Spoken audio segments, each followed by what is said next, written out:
Hello guys, welcome to Palamburi and Passport. So കുറച്ചായില്ലേ നമ്മൾ long video ഒക്കെ ചെയ്തിട്ട്. പക്ഷേ ഇതൊരു ഇൻഫർമേറ്റീവ് വീഡിയോ ആണ്. ഞാൻ എങ്ങനെ സ്വീഡനിലെത്തി അതാണ് കേട്ടോ ഈ ഒരു വീഡിയോ. അതുകൊണ്ട് തന്നെ എല്ലാവരോടും ഞാൻ ഇത് കാണണം എന്നൊന്നും റിക്വസ്റ്റ് ചെയ്യുന്നില്ല. ഇൻഫർമേഷൻ അറിയേണ്ടവർ മാത്രം കണ്ടാൽ മതിയാവും കേട്ടോ. അപ്പം നമ്മൾ ഓവർ ഇൻട്രോ ഒന്നും കൊടുക്കാതെ നമുക്ക് വീഡിയോയിലേക്ക് കടക്കാം.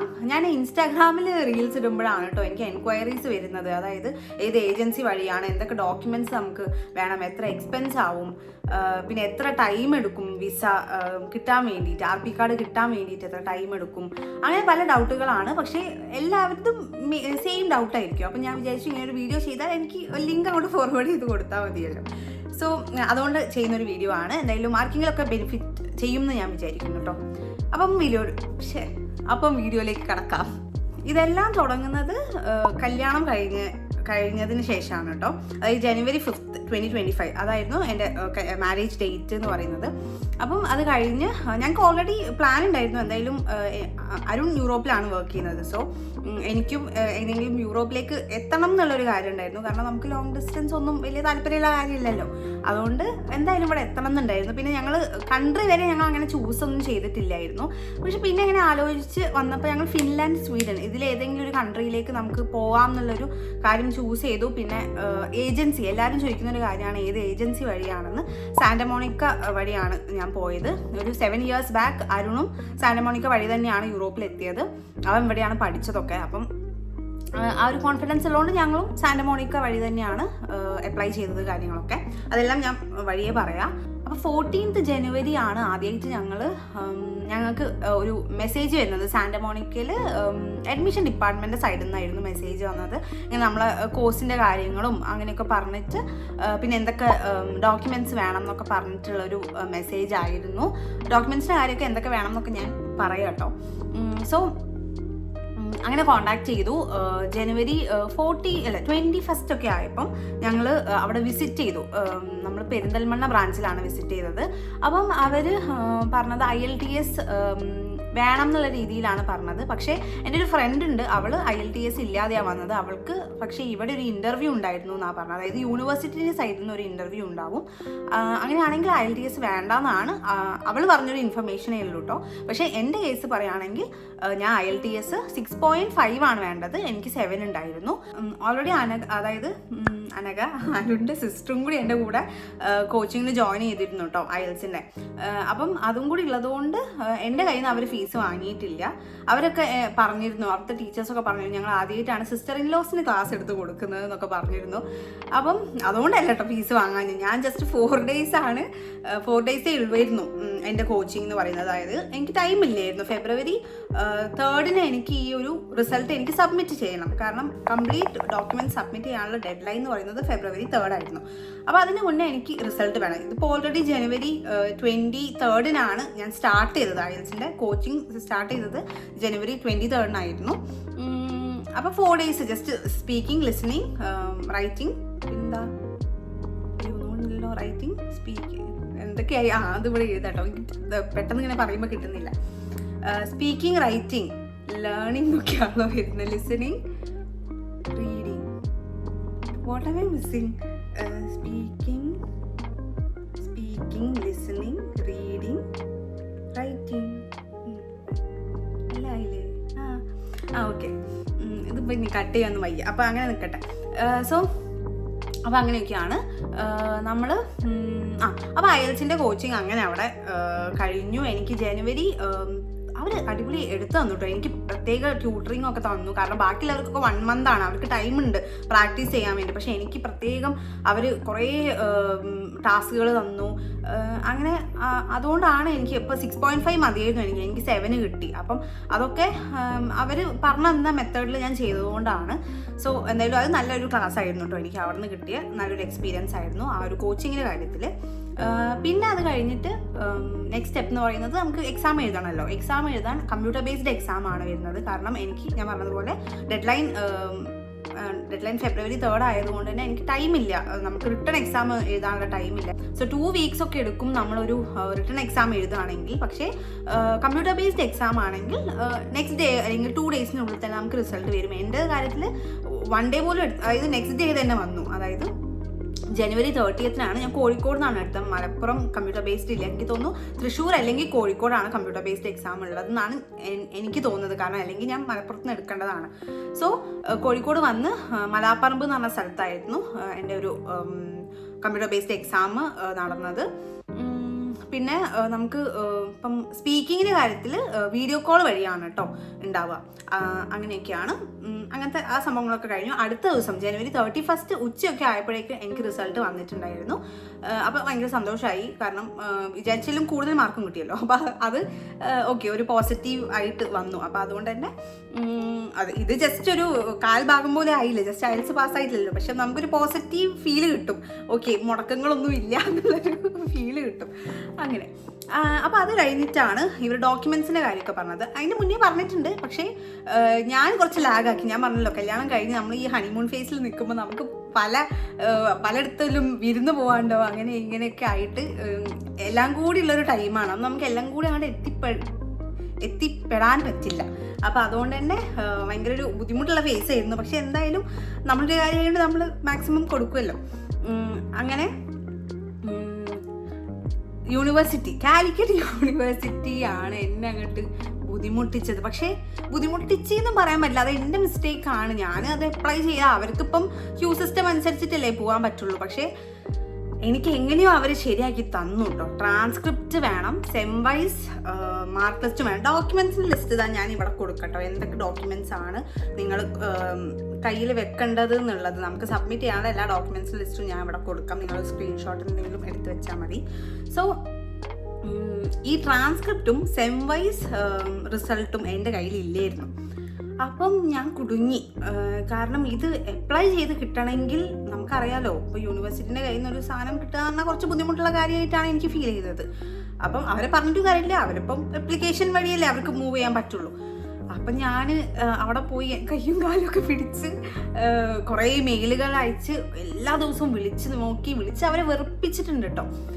എന്നിട്ട് എനിക്ക് ഫെബ്രുവരി 2 അവരയച്ചു തന്നു. അതായത് ഞാൻ പോസ്റ്റിലും അപ്ലൈ ചെയ്തു, അല്ലാതെ അവർക്ക് മെയിൽ വഴി എനിക്ക് അയച്ചു തരാൻ വേണ്ടിയിട്ടുള്ള സോഫ്റ്റ് കോപ്പീൻ്റെ ഇതും ഞാൻ അപ്ലൈ ചെയ്തിരുന്നു. അപ്പോൾ അതിനൊക്കെ ഭയങ്കര എമൗണ്ട് വന്നിട്ടുണ്ട് കേട്ടോ.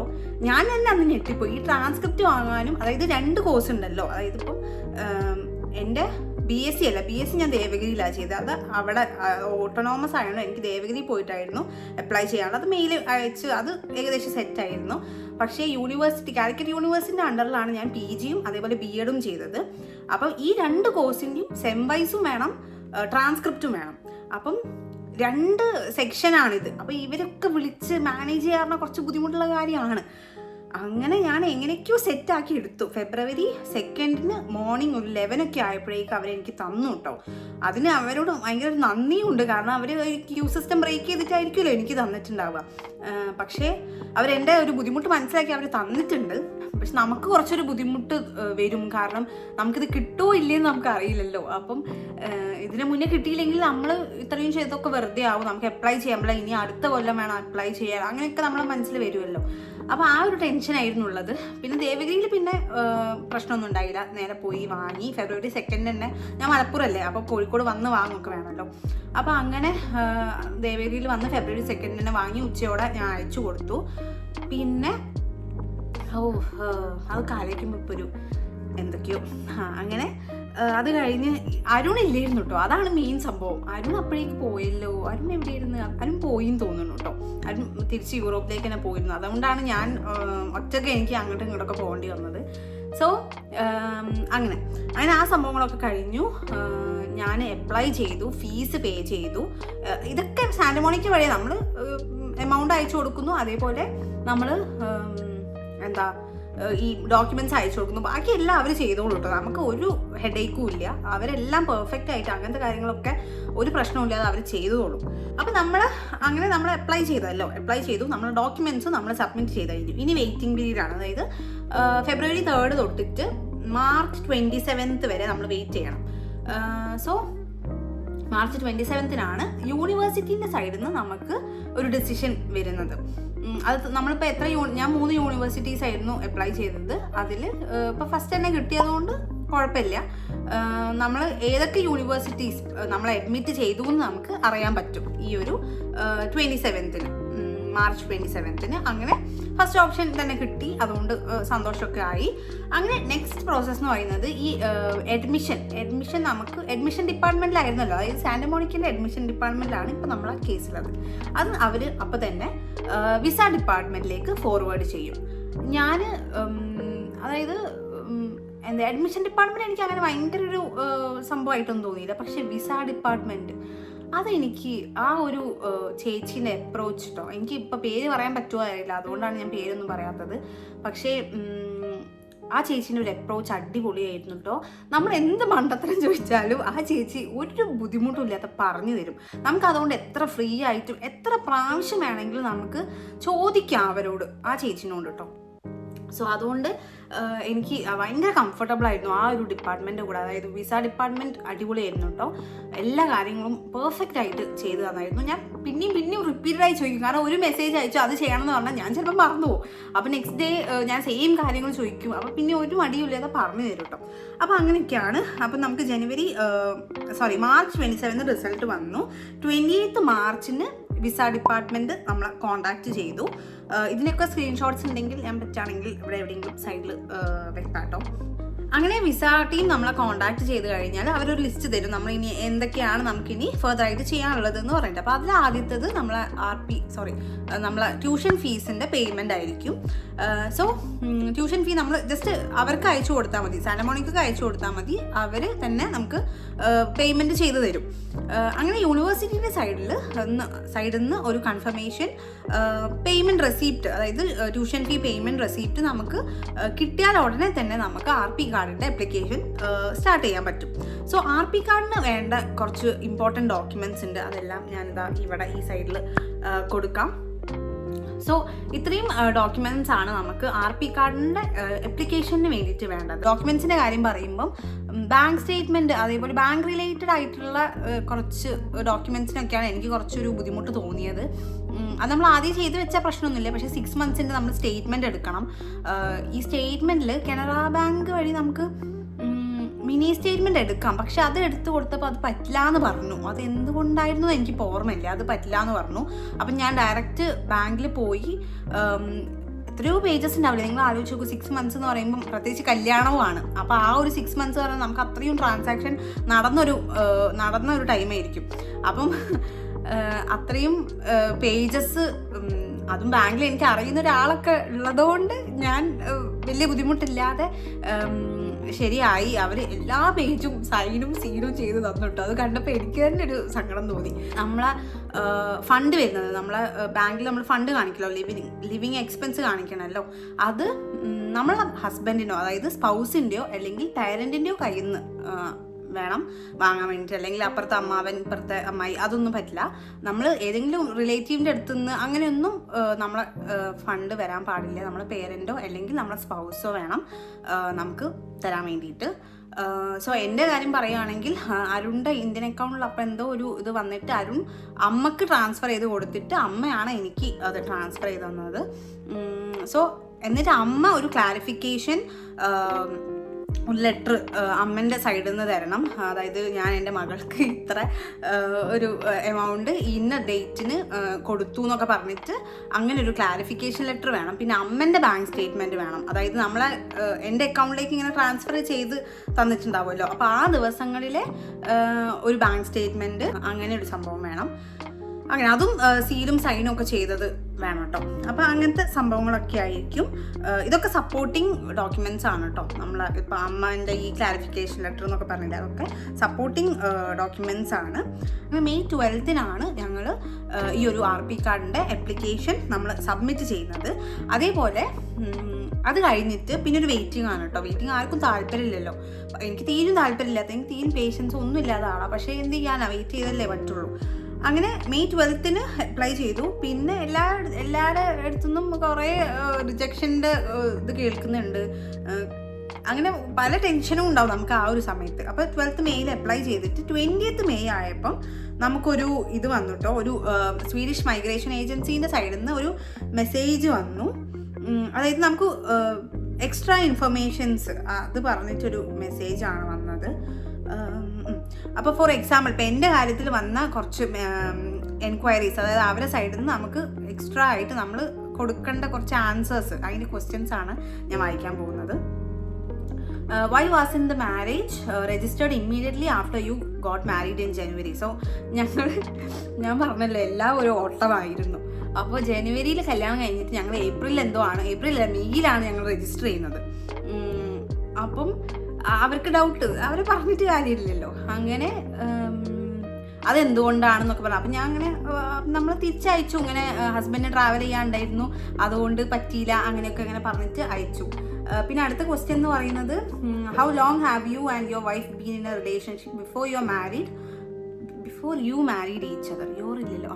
അപ്പം അങ്ങനെയൊക്കെ. അപ്പോൾ അത് പറയാം, എത്ര കാലം ഉണ്ടായിരുന്നു, നമ്മൾ കല്യാണത്തിന് മുന്നേ നമുക്ക് എത്ര കാലം ഉണ്ടായിരുന്നു റിലേഷൻ എന്നൊക്കെ പറയാം. അതേപോലെ നമ്മൾ ലിവിങ് ടുഗദർ ആയിരുന്നോ എന്നൊക്കെ ചോദിക്കുന്നുണ്ട്. പക്ഷെ അത് അല്ലാത്തത് കൊണ്ട് അങ്ങനെ അല്ല എന്ന് പറയാം.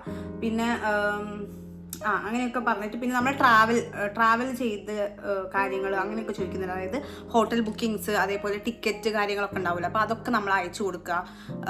ഭാഗത്ത് ഞങ്ങളുടെ കയ്യിൽ അതൊക്കെ ഉണ്ടായിരുന്നു. അപ്പോൾ നിങ്ങൾ ടിക്കറ്റ്സ് കാര്യങ്ങളൊക്കെ സൂക്ഷിച്ച് വെക്കുക. നിങ്ങൾ ഒരുമിച്ച് ട്രാവൽ ചെയ്ത ടിക്കറ്റ്സ് കാര്യങ്ങളൊക്കെ സൂക്ഷിച്ച് വെക്കുക. നിങ്ങൾ സ്പൗസായിട്ടാണ് ട്രാവൽ ചെയ്യാൻ, അതായത് സ്വീഡനിലേക്ക് വരാൻ ആഗ്രഹമുള്ളവർ. സോ അങ്ങനെയൊക്കെയാണ്. അപ്പോൾ നമ്മൾ പിന്നെ കുറേ ഫോട്ടോസ് അയക്കുക കേട്ടോ. ഞാനൊരു 11 ഫോട്ടോസ് അയച്ചിട്ടുണ്ട്. അതായത് നിങ്ങൾ രണ്ടാളും മാത്രം നിൽക്കുന്ന ഫോട്ടോസ് അല്ല വേണ്ടത്. അതിന് പകരം നമ്മൾ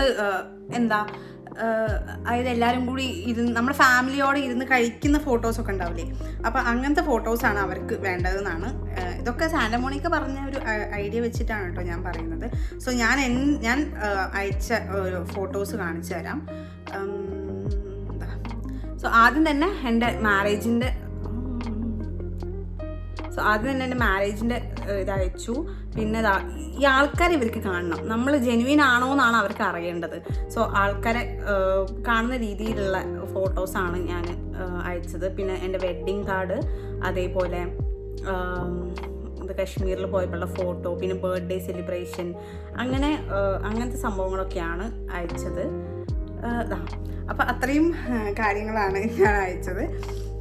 സോ അങ്ങനെ ആ ഒരു സംഭവം കഴിഞ്ഞു, ഞാൻ തിരിച്ചയച്ചു. അത് 14 days ആണ് കേട്ടോ. ആ ഒരു നമുക്ക് തിരിച്ച് റിപ്ലൈ ഇടാനുള്ള ഒരു ടൈം എന്ന് പറയുന്നത് 14 days ആണ്. 20th മെയ്യിലായിരുന്നു നമുക്ക് മെസ്സേജ് വന്നത്. അതായത് അവരുടെ സൈഡിൽ നിന്ന് ഒരു മെയിൽ വന്നത്, നമുക്ക് എക്സ്ട്രാ ഇൻഫർമേഷൻ വേണം എന്ന് പറഞ്ഞിട്ട്.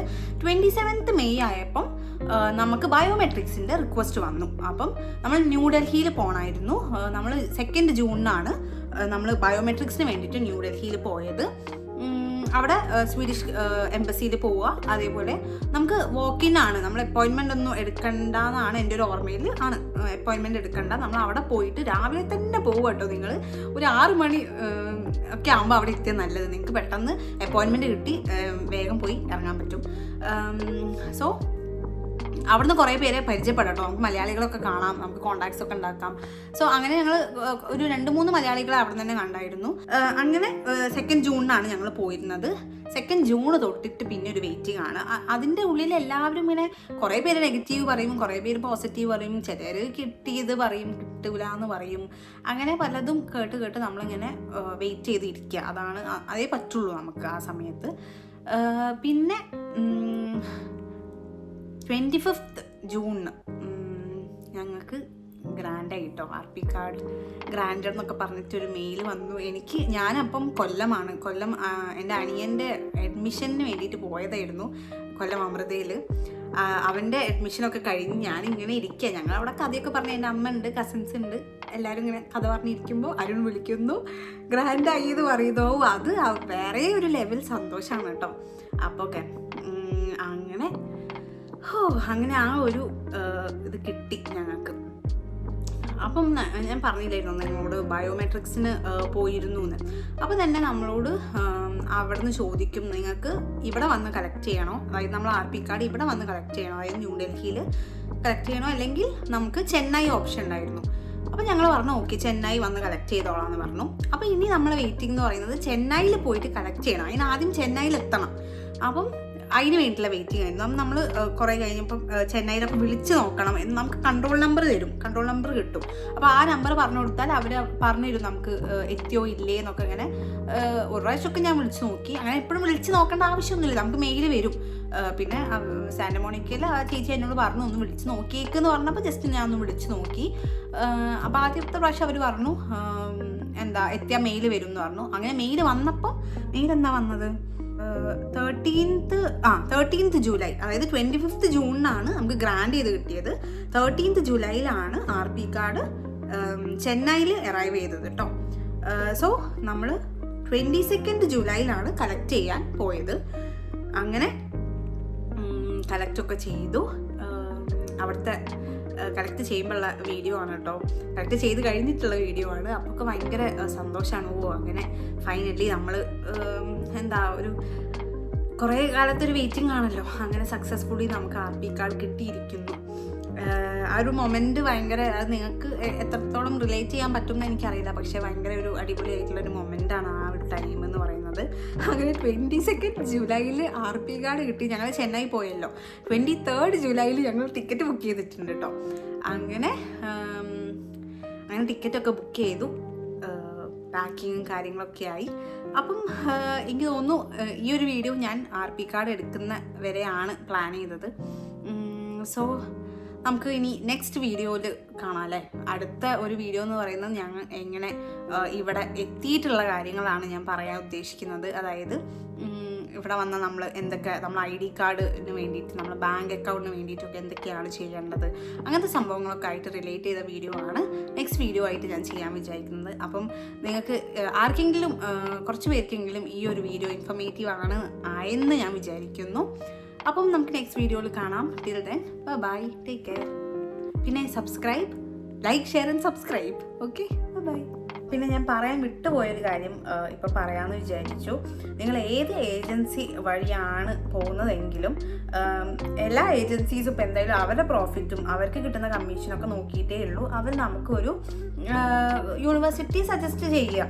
അതുകൊണ്ട് നിങ്ങൾ നമ്മളെ ലൈഫിൻ്റെ കാര്യമാണ്, നമ്മളെ കരിയറിൻ്റെ കാര്യമാണ്. അതുകൊണ്ട് തന്നെ നിങ്ങൾ ഏത് ഏജൻസി വഴിയാണെങ്കിലും നല്ലോണം അന്വേഷിക്കുക, നമ്മൾ പോകാൻ പോകുന്ന കൺട്രീനെ കുറിച്ചിട്ടും അതേപോലെ നമ്മൾ ചെയ്യാൻ പോകുന്ന കോഴ്സും ഏത് യൂണിവേഴ്സിറ്റിയിലാണോ അവിടെ നല്ലോണം അന്വേഷിക്കുക. അപ്പം നമ്മളിപ്പം ഇൻ്റർനെറ്റും ഒക്കെ ഉള്ള കാലമാണ്. സോ ഇൻസ്റ്റാഗ്രാം വഴിയോ യൂട്യൂബ് വഴിയോ ഒക്കെ നമുക്ക് പല കോണ്ടാക്ട്സും നമുക്ക് കിട്ടും. സോ ഡയറക്റ്റായിട്ട് ഇപ്പോൾ അവിടെ പഠിക്കുന്ന, ഇപ്പോൾ യൂണിവേഴ്സിറ്റിയിൽ പഠിക്കുന്ന ഒരു സ്റ്റുഡൻ്റ് ആയിരിക്കും നിങ്ങൾക്ക് ഏറ്റവും ബെസ്റ്റ് എന്നാണ് ഞാൻ പറയാം. അന്വേഷിക്കുന്ന കാര്യത്തിൽ അവിടുത്തെ ഒരു സ്റ്റുഡൻറ്റിനെ കിട്ടിയാൽ നിങ്ങൾക്ക് പല ഇൻഫർമേഷൻസും അവരുടെ അടുത്ത് നിന്ന് കിട്ടും. നല്ലതാണോ അല്ലെങ്കിൽ ഏതൊക്കെ സൈഡാണ് മോശം, അതൊക്കെ നിങ്ങൾക്ക് മനസ്സിലാക്കാൻ പറ്റും. സോ എപ്പോഴും ശ്രദ്ധിക്കുക, ഏത് ഏജൻസി വഴിയാണെങ്കിലും നമ്മൾ അവെയർ ആയിരിക്കുക. അതായത് അവർക്ക് കമ്മീഷനും അവരുടെ പ്രോഫിറ്റും കഴിഞ്ഞിട്ടേ നമ്മളെ കരിയർ ഉള്ളൂ, അത് നിങ്ങൾ മനസ്സിലാക്കുക. അതുകൊണ്ട് നല്ലപോലെ അന്വേഷിച്ചിട്ട് മാത്രം ഒരു കോഴ്സും ഒരു യൂണിവേഴ്സിറ്റിയും ചൂസ് ചെയ്യാം. ഓക്കെ.